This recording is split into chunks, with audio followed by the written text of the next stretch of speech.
Yeah. In your speech, you mentioned about the creative green business ecology. Yes. And given the New Haven example. Yeah. But in your, I would say, in your impressions of the China's SEMS, what's your comment about how they gonna create like a platform to help each other?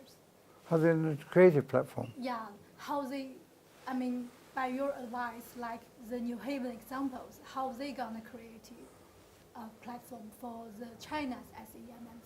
Yeah. Yeah, to help each other and to find the financial support and find the opportunities. Mm-hmm. Yeah, can you give us some comment? I think the important thing that you have in common, which we in worldwide, and particularly from New Haven, we started from the idea of the heritage. And China, much of China has very good cultural and natural heritage. Well looked after, well developed with crafts, and also respect for the environment and making the environment nice to what you do, like the Great Wall. It's a big construction, but it's also very nice for the environment. And there's many, many ideas. And so the question is, how now in the 21st century can we really build on this, use innovation, use modern ideas, and we build on this heritage? In New Haven, from the cultural heritage, rather than, as often happens, you say we have to, everything was good in the past. We have to preserve the cultural heritage. We have to preserve the natural heritage. Yes, you do preserve it, but what you want to do, how can we actually keep it alive and build it in the 21st century? So we have the heritage in the past, and now we make it even better for the future. Rather than say, oh, the future's terrible, we have to try and keep some of this heritage. The preservation is not the idea. The innovation and the creativity and bringing economic prosperity too, so we can afford to do all of this, and to afford to do it in a way where you can also enjoy your life, and always creatively, in your environment and so on, in the future, I think is really important. And this is important for New Haven and China, but worldwide. But it's particularly in the areas where we're working in England, and also increasingly, I know from my collaborations in China, something which is what's next. What's next from the idea of the president's ideas, President Xi? Clearly, this is what we need to concentrate on next. So I'm very happy to try and work on this. And this is why, when I talked about the New Haven case study, I talked only about the European side. But we're also making collaboration with China. And to add to the Clean Green Marine Cluster takes the idea of the natural heritage and say, how do we go forward where other things that could be waste, could be pollution, are repurposed so they become actively useful. Sorry. Sorry. And we have industries that make these into positive things instead of negative things, where we make things which enable you to keep your environment nice or make it nice again. So, and you're then in harmony with nature, but also developing it so it's alive and you're alive. It's more fun to be there. New Haven, the creative cluster, makes those products, makes those services, and wants to show that you can use this worldwide. For ourselves locally, we have a problem, but not such a big one. But people outside have many problems, and we want to help with this. The creative side is for the cultural heritage. That becomes creative makers. The people who keep the cultural heritage alive are the creative makers. We put the creative makers together with the makers who make the environment good for the future. We want to add a third part, which is from China, where you're the leader, which is work. We want to encourage small businesses in augmented reality. So not only do you have the physical reality and the creative reality, but in between, you have the augmented reality. You bring the creativity and the enrichedness into also how you understand and live in and find meaning in your actual reality. So the whole place becomes a very nice place to work and live, and have new business, but it's self-sustainable. You don't have to, it doesn't make a lot of pollution, it doesn't absorb a lot of money, and so you can grow in a harmonious way. And I think this is going to be very important for the world. And it's, again, the people, local people have to be able to do it themselves. Bottom up, it's their place, it's where they are, not just for tourists. So we want the people themselves to be able to do this, to learn how to make it all. And of course, the innovation, they learn innovative new ways of doing it. And this collectively, they're different ways, local ways, and collectively makes your whole heritage in China, or anywhere else, China's very big, so much, much richer, much, much more variety, and much nicer place. So I think this is a very important initiative, and we've been working quite hard on how to understand how to make the bottom-up work. Traditionally, I said small business clusters, people try to invest in them and build them top-down, building the infrastructure, this is, and making them work.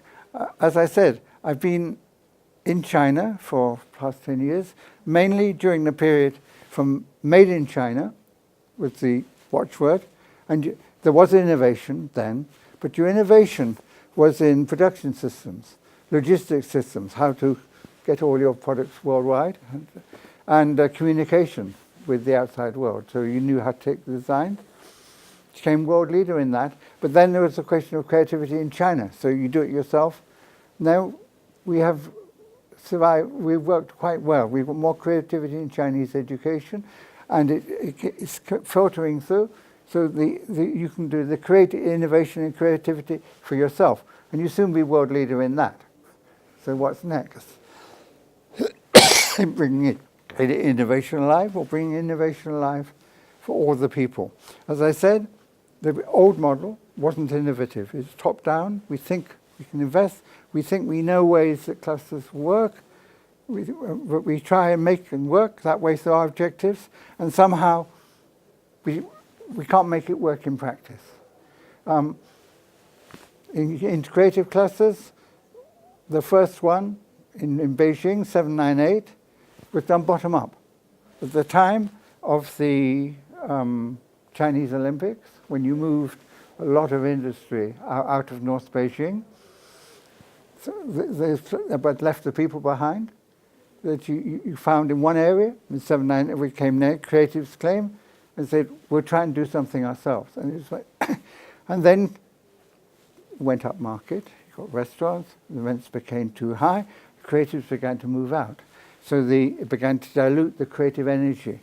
Other places in China said, we can make a creative cluster. And we worked with the National Creative Cluster because we knew that this cluster, the funding is top-down. But for top-down funding, it's very difficult to make things work. So also unless you also work with the bottom-up, you're still not going to have success.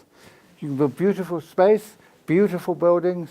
You want headquarter buildings for international creative organizations to come. They'll say, why come here? What's special? So creatives say, you have high rents. Why do we work here? So how do we bring this place alive when you start with the investment? So we do something different. We can say you can start without the investment initially, or very small amounts of seed corn investment, so that through their own efforts, people can begin to take innovation, understand innovation, and work bottom up. Not bottom up in anarchy, but bottom up. The philosophy we use is Chinese. It's from Lao Tzu, leading from behind. So there is leadership, but it's collectively. It's led from behind. And the idea of the catalyst SME, the SME who has got the skill, do the events and the promotion, but actually does it from inside and takes the advantage of working with all the people in the cluster. So they get the skills, not only to make and innovate, but also to find the markets, to attract the visitors. And then, when this happens, these places become very attractive places and good candidates for investment. And so then, that's the time to invest. And then, this is a generator, and it can grow and grow, and it has no risk.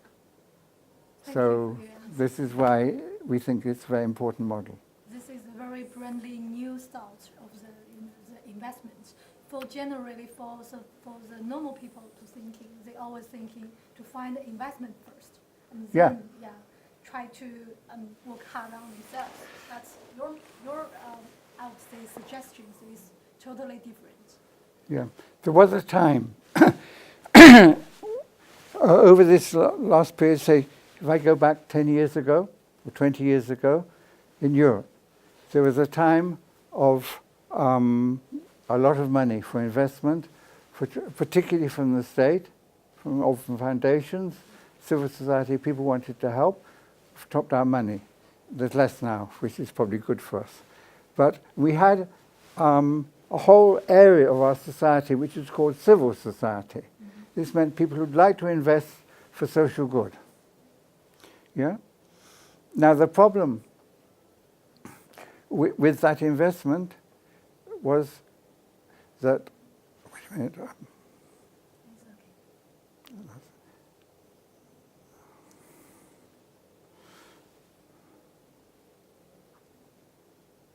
yeah, go back.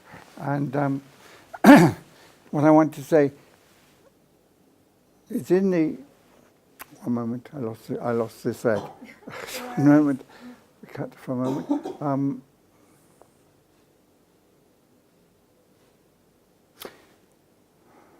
Yeah. So anyway, in this previous period, people,